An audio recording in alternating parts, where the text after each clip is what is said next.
Dzień dobry, witam serdecznie. Wiem, że wielu z Was okres nauki szkolnej ma już dawno za sobą. Niemniej tym podcastem chciałabym zachęcić wszystkich dorosłych, którzy mają dzieci lub na co dzień z nimi pracują i chcą budować takie trwałe, owocne relacje ze swoimi pociechami, do udziału w niezwykłej szkole. Szkole dla rodziców i wychowawców. Ten odcinek ma na celu wprowadzić nas w meandry tej szkoły, dowiedzieć się, jak ona działa, czego w ogóle będziemy się tutaj uczyć, a w kolejnych odcinkach będziemy już świadkami takich konkretnych lekcji. Potraktujcie zatem ten podcast jako taki dzień otwarty w szkole dla rodziców i wychowawców. Ja nazywam się Katarzyna Gajdosz-Krzak, na co dzień pracuję jako dziennikarz prasowy. Jestem absolwentką szkoły dla rodziców i wychowawców i tutaj będę pełnić rolę nie tylko prowadzącej, ale przede wszystkim, tak jak Państwo, ucznia, bo jako mama 2 dzieci, nastoletniej córki i 2-letniego synka, wciąż czuję i myślę, że potrzebuję zdobywać wiedzy, jak wychowywać moje dzieci, by nasze relacje były takie szczere, trwałe i piękne. A tej wiedzy mnie i Państwu będzie dostarczać doświadczony trener szkoły dla rodziców i wychowawców, pedagog, psycholog, mediator Halina Czerwińska. Dodam jeszcze prezes Fundacji Ostoja i poradni psychologiczno-pedagogicznej Ostoja w Nowym Sączu. Witam Cię, Halinko, bardzo, bardzo serdecznie. Witam serdecznie, Kasiu, Ciebie, witam wszystkich, którzy będą tutaj słuchaczami naszymi. Ja dodam tylko tyle, że jestem też mamą 5 dzieci, wszystkie dorosłe, oprócz jednej najmłodszej córki, która ma niecałe 18 lat, ale starsze dzieci mają 19, 21, 24, 26 i 29 lat.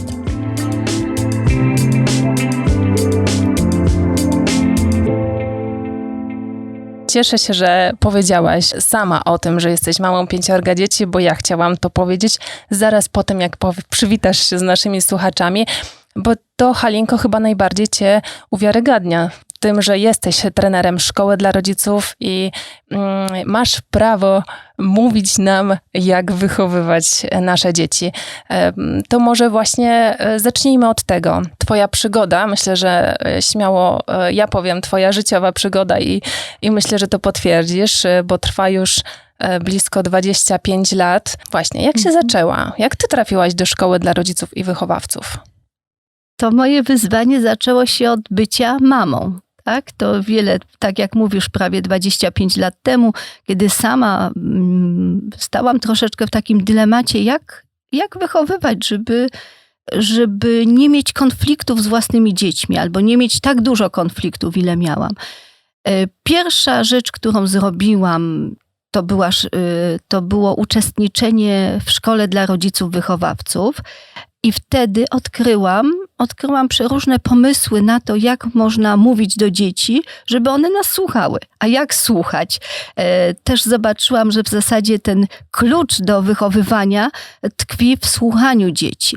Zresztą cała szkoła dla rodziców wychowawców opiera się na poradnikach wychowawczych Masli-Szwaber, jak mówić, żeby dzieci nas słuchały, jak słuchać, żeby dzieci do nas mówiły. I w związku z tym pamiętam taką sytuację, kiedy po pierwszej szkole dla rodziców przyjechałam i weszłam na moment zabawy moich 2 córek. Jedna miała wtedy 5 lat, druga 3-latka. I ta młodsza spadła z obracanego krzesełka. Ja w tym odruchu takim dawnym zrobiłabym coś takiego. Nakrzyczałabym na najstarszą córkę. Czemu się nie zaopiekowałaś młodszą córką? Czemu ona spadła? Ale wtedy, po pierwszym spotkaniu szkoły dla rodziców, wiedziałam, że nie tędy droga. Że nie chodzi o to, żeby kogoś ukarać, tylko chodzi o to, żeby rozwiązać problem. Czyli co zrobiłam? Wzięłam poszkodowanego, czyli młodszą córkę, przytuliłam, sprawdziłam, czy coś się nie stało poważniejszego. A wtedy starsza córka przyszła i przeprosiła: mamusiu, ja nie chciałam, czy nic się nie stało mojej siostrzyczce. Przytuliłam je wtedy obydwie. I tutaj wchodzimy w klucz tego, czym jest szkoła dla rodziców i wychowawców. Nasi słuchacze może się domyślają, że to program warsztatowy, tak? Bo rozumiem, że to były warsztaty, tak?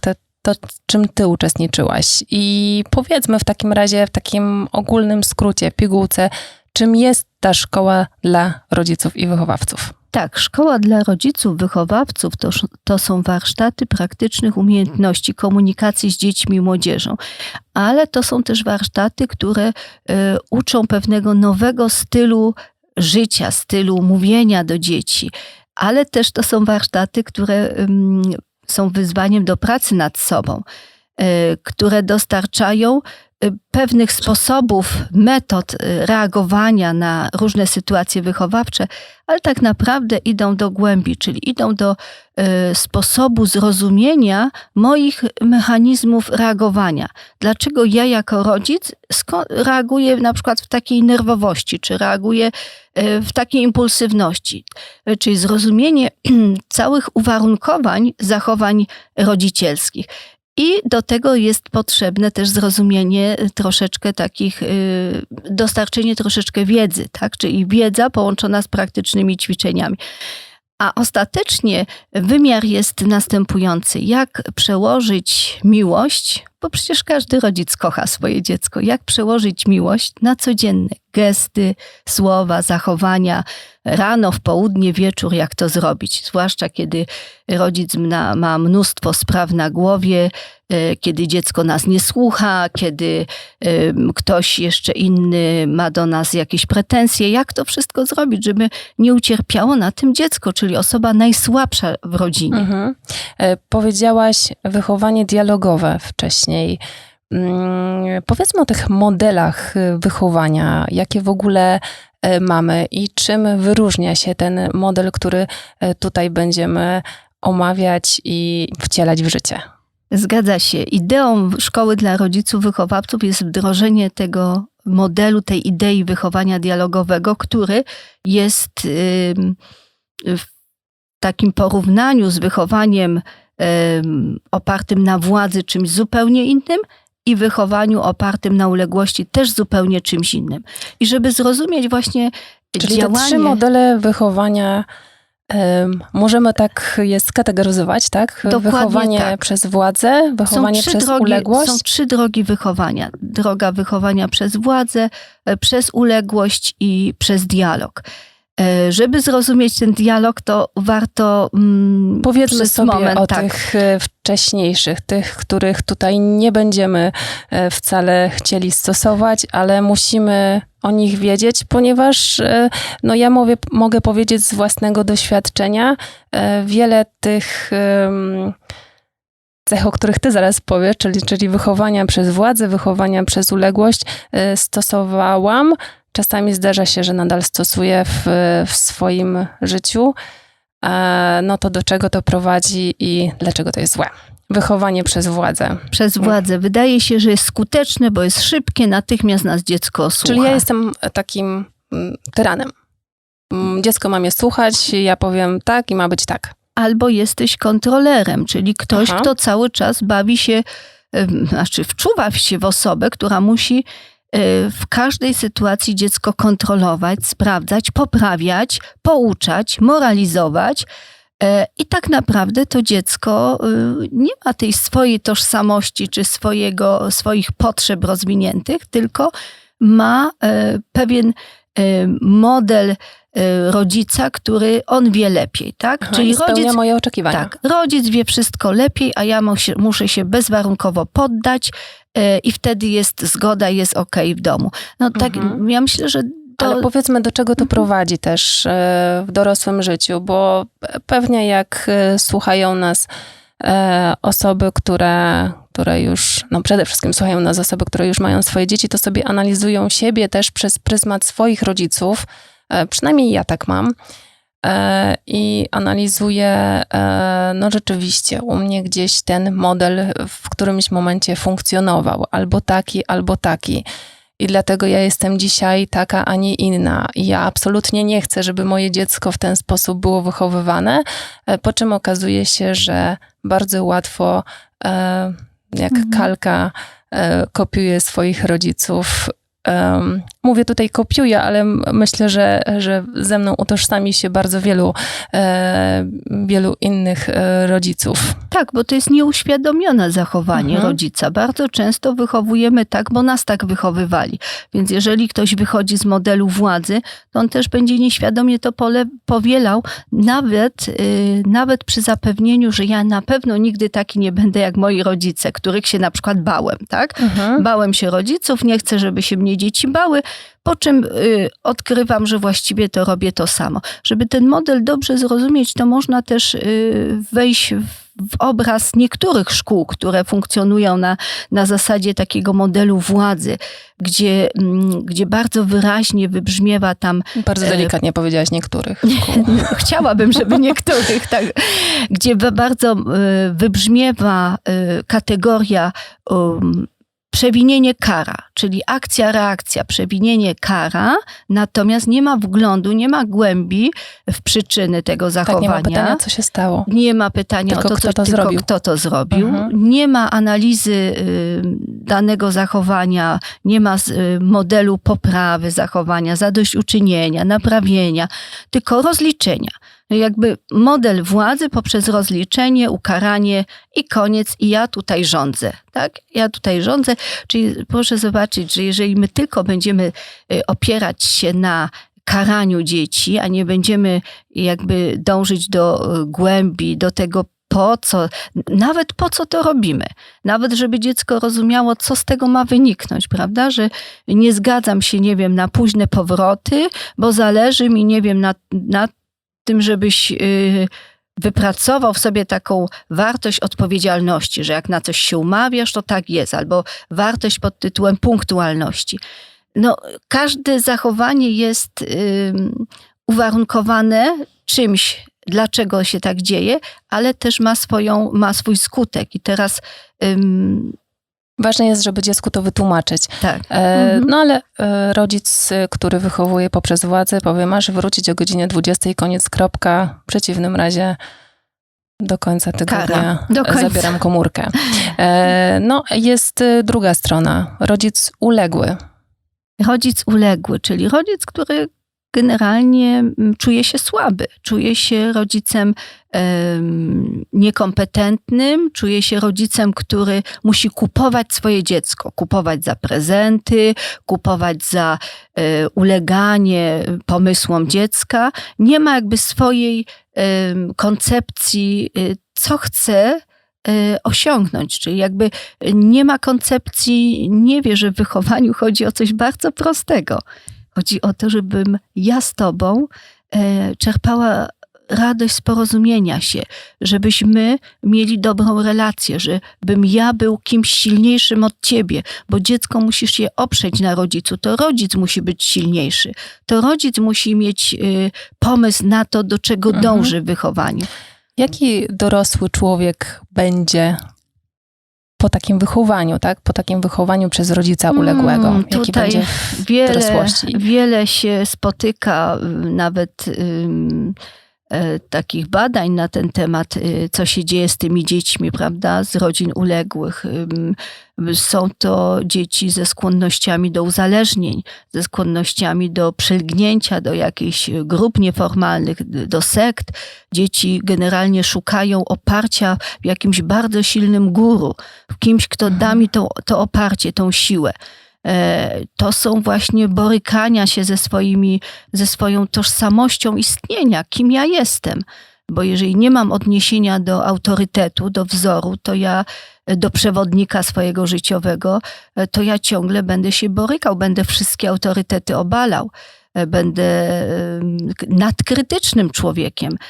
No, konsekwencje są przykre, dlatego że taki człowiek nie czerpie albo chwilowo tylko czerpie radość z relacji z drugim człowiekiem. Trudno jest zawiązać takie trwałe, silne więzi emocjonalne. Wiesz, tak się teraz zastanawiam nad tymi dwoma modelami wychowania. Jest z jednej strony rodzic władczy, z drugiej strony rodzic uległy. I myślę, że nierzadko dochodzi do połączenia tych dwóch rodziców.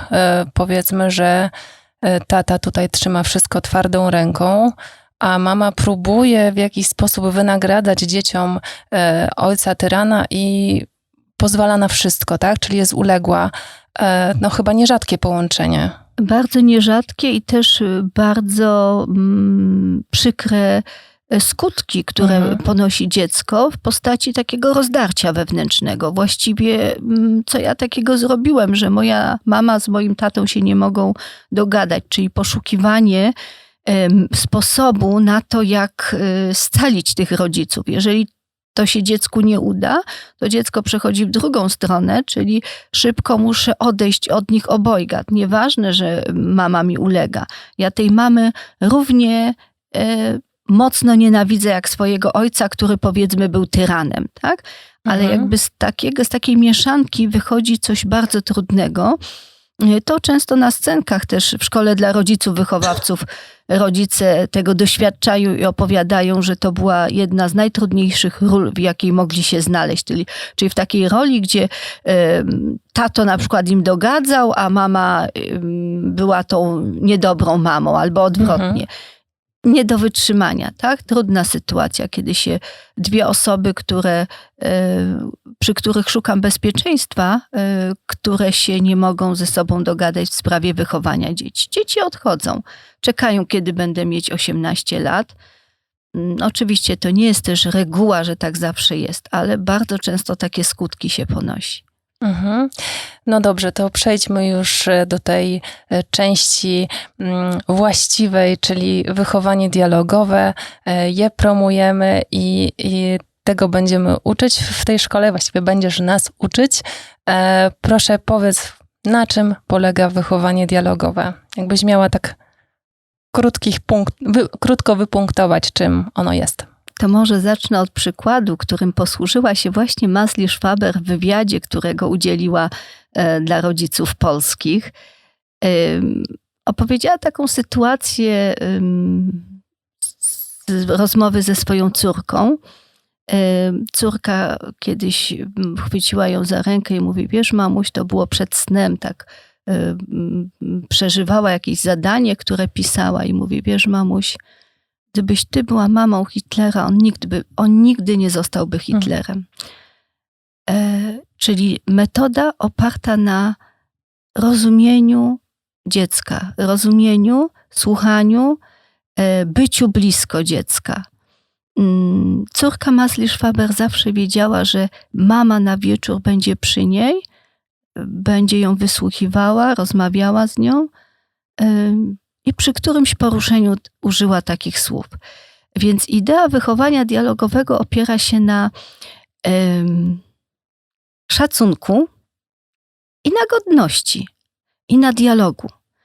Ja I na słuchaniu, dziecko, to co powiedziałaś. Tak, wiesz, tak teraz mi się przypomniało takie najważniejsze zdanie, które ja wyciągnęłam ze szkoły dla rodziców i wychowawców, czyli po to Pan Bóg dał nam dwoje uszu, a jeden język, żebyśmy 2 razy więcej słuchali niż mówili.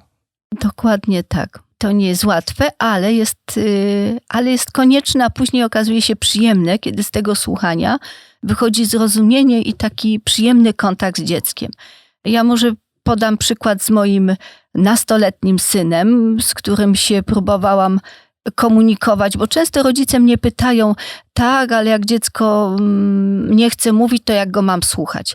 No właśnie troszeczkę czasami trzeba być, zwłaszcza przy nastolatku, w cudzysłowie natrętnym, tak? Ale robić to tak, żeby nie zrazić. Ja na przykład miałam taki zwyczaj, że siadałam czasami przy biurku, jak przychodziłam z pracy, on się uczył albo coś robił na komputerze i siedziałam. On mówi: czemu tutaj, mamo, tak siedzisz?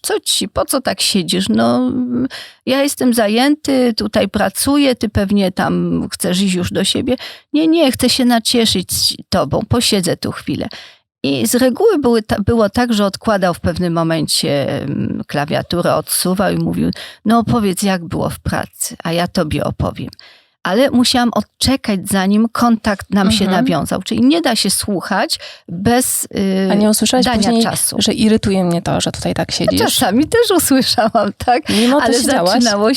zaczynało się, po co siedzisz? Ale później siedziałam, czekałam, a ponieważ się uśmiechałam i mówiłam, no wiesz, no chcę się nacieszyć tobą. To naprawdę to jest takie przywołujące tą drugą osobę. No kto nie chce kontaktu, chyba że ktoś jest bardzo poraniony, tak? Ktoś, nie wiem, już od dłuższego czasu z tą osobą gubi kontakt, ale takie momenty musimy, zwłaszcza teraz w tych czasach, łapać z naszym dzieckiem, które zanim wróci w kontakcie do nas, to jeszcze przez powiedzmy jakieś 5 minut będzie jeszcze w tym wirtualnym świecie. Czyli tak jakby mam osobę koło mnie, ale ona jeszcze ze mną nie ma kontaktu, bo jeszcze tam gdzieś myślami kończy tą grę komputerową, czy kończy jeszcze myślenie o tym, co przed chwilą widziała. To jest naprawdę trudne przestawienie się do bycia i słuchania drugiej osoby. Więc pierwsza sprawa w aktywnym słuchaniu to jest znaleźć czas i dać swoje zainteresowanie.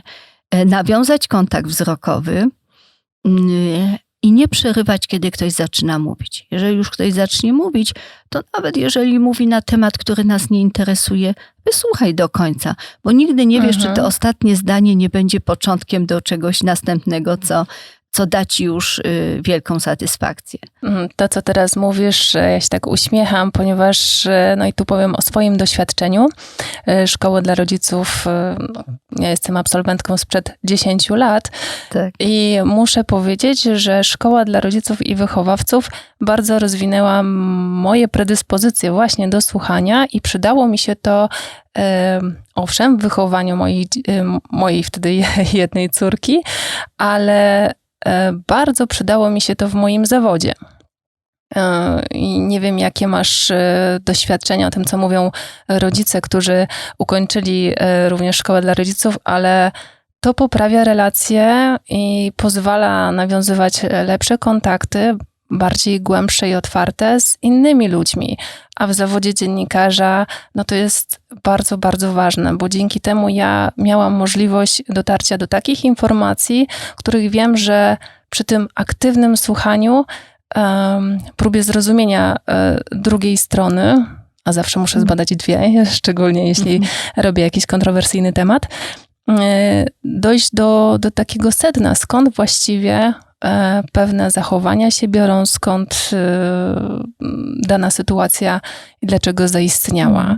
No to aktywne słuchanie było bardzo, bardzo przydatne. Ja się tu odniosę do tej pracy, prawda? Do tych osób, które przenoszą to aktywne słuchanie na sprawy zawodowe. Często rodzicami są osoby, które właśnie są też, nie wiem, przedsiębiorcami, pracownikami i oni używają takich słów, że w końcu praca to druga rodzina, gdzie im bardziej siebie będziemy rozumieli, tym bardziej wydajniej będziemy pracowali. I bardzo przydatny jest tutaj tak zwany komunikat ja, tak? Że znaczy dwie ważne, przydatne są rzeczy. Jedna to zrozumienie tej drugiej osoby, którą określamy też taką umiejętnością psychologiczną empatii, że wysłuchaj, nawet jeżeli ci się wydaje, że ktoś nie ma nic do powiedzenia, to wysłuchaj do końca i zrozum tą osobę, ale druga to też mówienie i zwracanie uwagi poprzez użycie komunikatu ja, bo w pracy to szczególnie jest ważne. Mówienie o tym, co mi się nie podoba przez pryzmat ja tego nie lubię, czy mi się to nie podoba, a nie przez pryzmat pani beznadziejnie to zrobiła.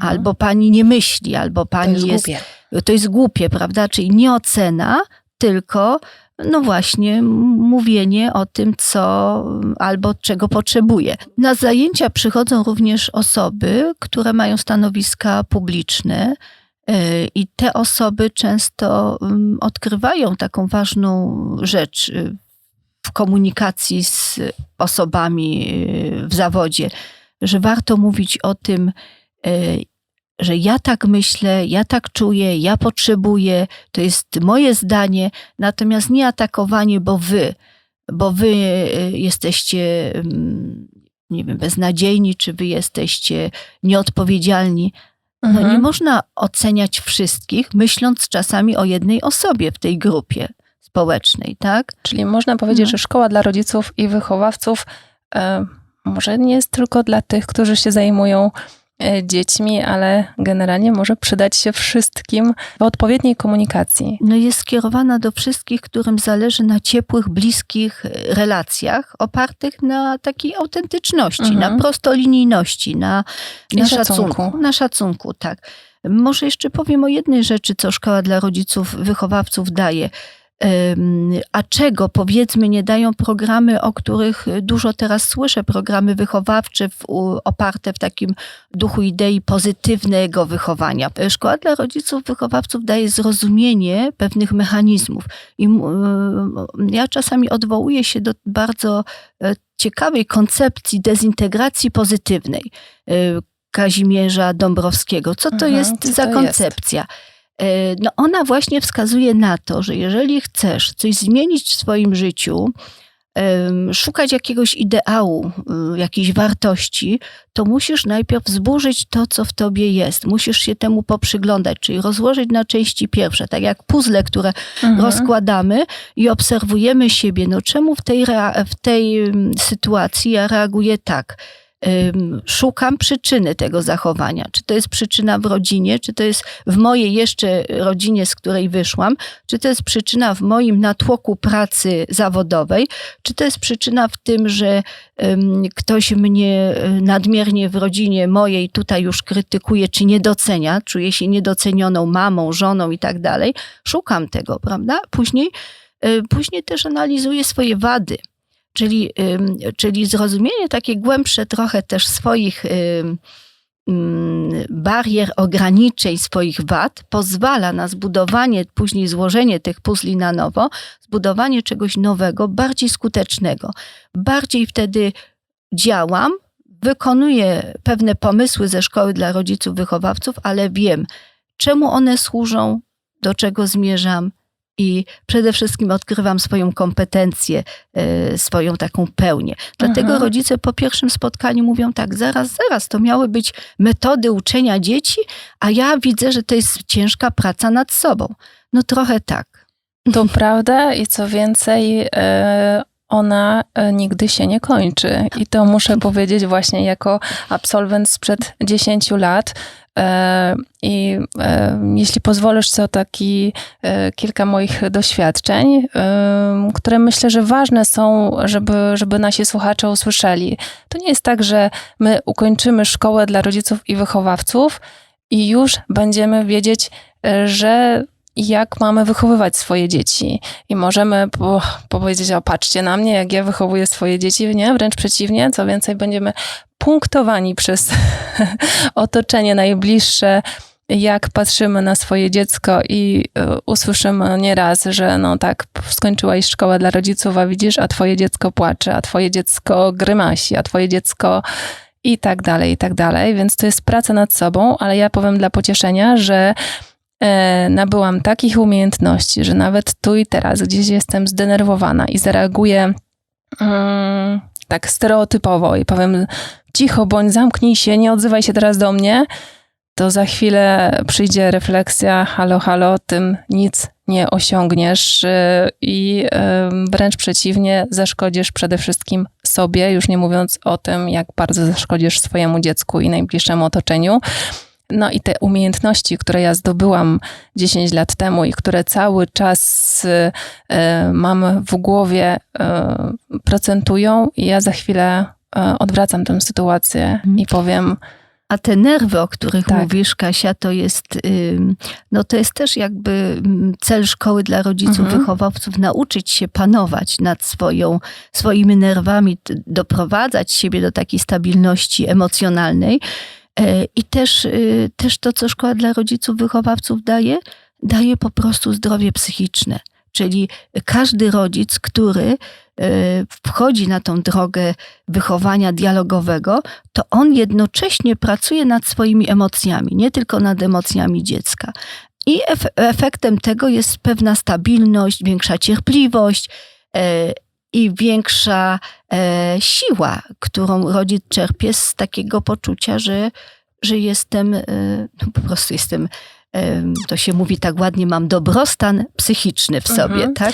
Dobrze, ale co powiesz tym, ponieważ ja szkołę dla rodziców i wychowawców polecam niemal wszystkim, którzy mają dzieci i czy widzę, że fajnie wychowują, fajne mają relacje, to również mówię, słuchajcie, musicie tam pójść i spotyka się to z takim niezbyt pozytywnym odbiorem, dlatego że ktoś spojrzy na mnie i mówi, to co, sugerujesz, że źle wychowuję swoje dzieci, a ja wcale nie mam takiej intencji. Ja po prostu jestem tak przepełniona tym wartościami, które wyniosłam z tego, że chciałabym, żeby wszyscy o tym wiedzieli. To ja troszkę inaczej zachęcam, albo podobnie, ale jeszcze dokładam, czy chcesz być szczęśliwym rodzicem. Jeżeli chcesz być szczęśliwym rodzicem, to przyjdź na szkołę dla rodziców, wychowawców.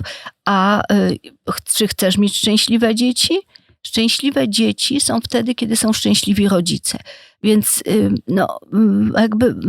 często mamy mimo wszystko, że rodzice na przykład wiedzą, jak wychować dzieci. Powiedzmy, że tak pięknie im się wszystko układa, to proszę zobaczyć, że ta mozaika się burzy w wieku, nie wiem, nastoletnim, czy w wieku, kiedy dzieci idą na studia.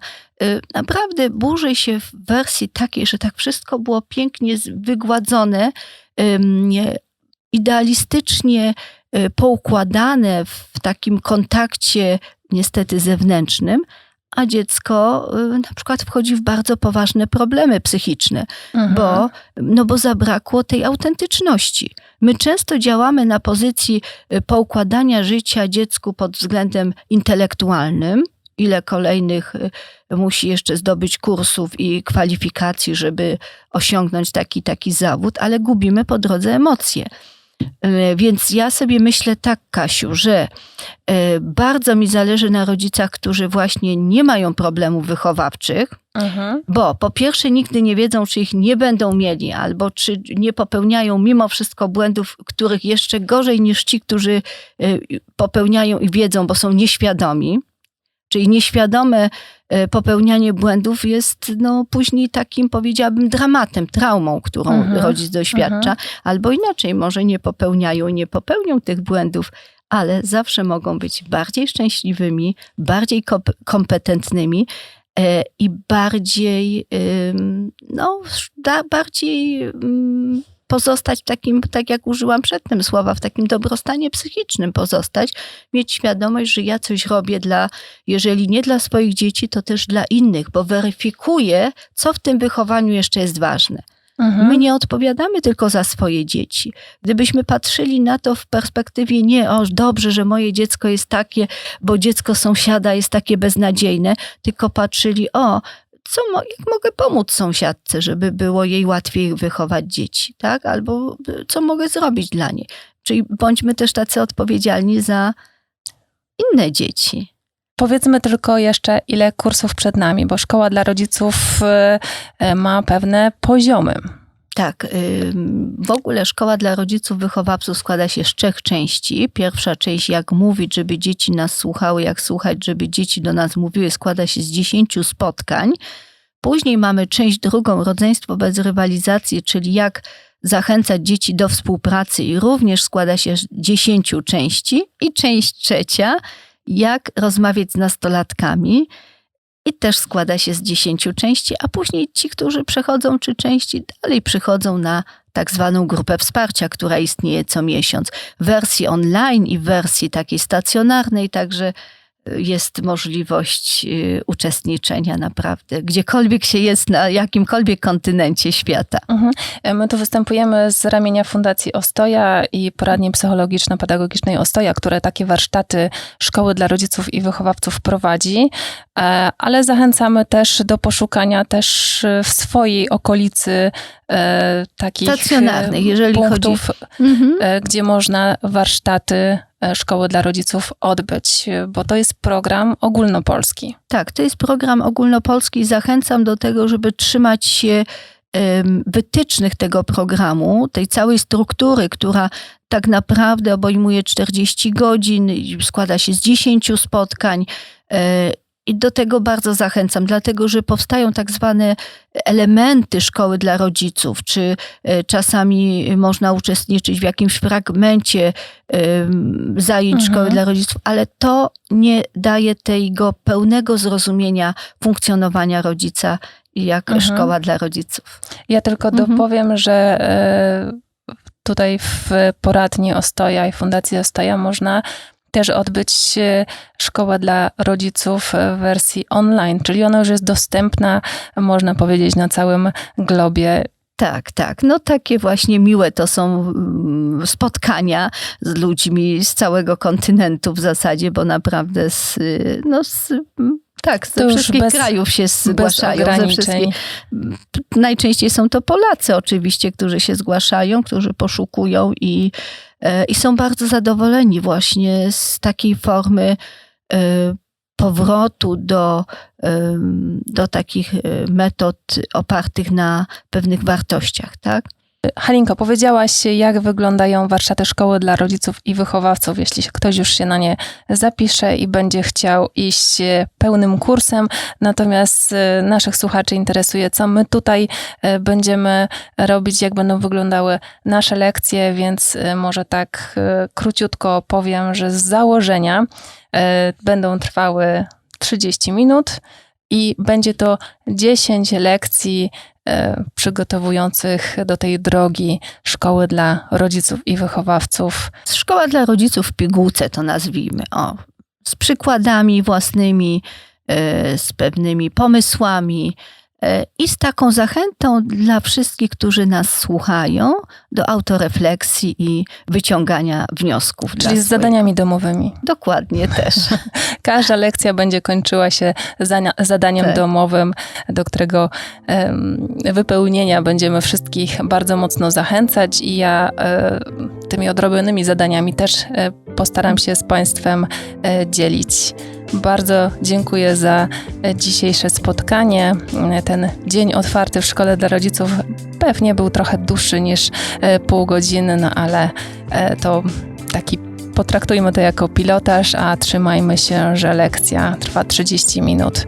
No chyba, że sami Państwo uznacie, że będziecie chcieli słuchać nas dłużej. Dziękuję bardzo. Dziękuję Ci, Kasiu. Dziękuję naszym słuchaczom. Do zobaczenia, do usłyszenia. Do widzenia.